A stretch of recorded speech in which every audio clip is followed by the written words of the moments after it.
93 நாட்கள் ஆவிக்குரிய ஆராய்ச்சி பயணத்திற்கு தயாரா? நம்முடைய வாழ்க்கை பயணத்தில் நம் உள்ளத்தை நிரப்பும் நித்திய நிம்மதி எது?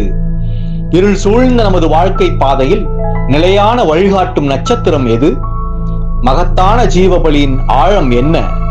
கிறிஸ்துவுக்குள் பிரியமானவர்களே, நமது சத்திய கருவூலம் சேனலோடு சேர்ந்து இந்த ஆழமான பயணத்தை ஆரம்பிப்போம். நம் தேடல் பஸ்காவிலிருந்து தொடங்குகிறது. நிழலாக இருந்த பஸ்கா கிறிஸ்துவில் எப்படி பூரண நிறைவேற்றம் அடைந்தது? அடுத்தது கர்த்தரின் ராபோஜன பந்தி. இதை என் நினைவாக செய்யுங்கள் என்ற கட்டளையின் உண்மையான அர்த்தம் என்ன? இதை தினமும், வாரம் தோறும், மாதம் தோறும் அல்லது ஆண்டுக்கு ஒருமுறை மட்டுமா எப்படி அனுசரிக்க வேண்டும்? உம்முடைய சித்தத்தின்படியே ஆக கடவுது என்று நமது ஆண்டவர் ஜெபித்த அந்த நொடியின் ஆழம் என்ன? சிலுவையில் அறையப்பட்ட கிறிஸ்துவின் மரணம் வரலாற்றின் மிகப்பெரிய நிகழ்வு. ஏன்?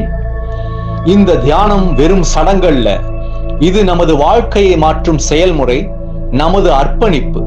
சோதனைகளை சமாளிப்பது மற்றும் பந்தியில் தகுதியுடன் பங்கு பெறுவது எப்படி?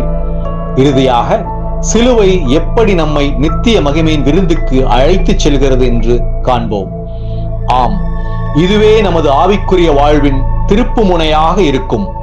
93 நாட்கள், ஒவ்வொரு நாளும் 5 நிமிடங்களில் நமது விசுவாசத்தின் மையக்கருவை இன்னும் ஆழமாக பகுத்தறிவோம்.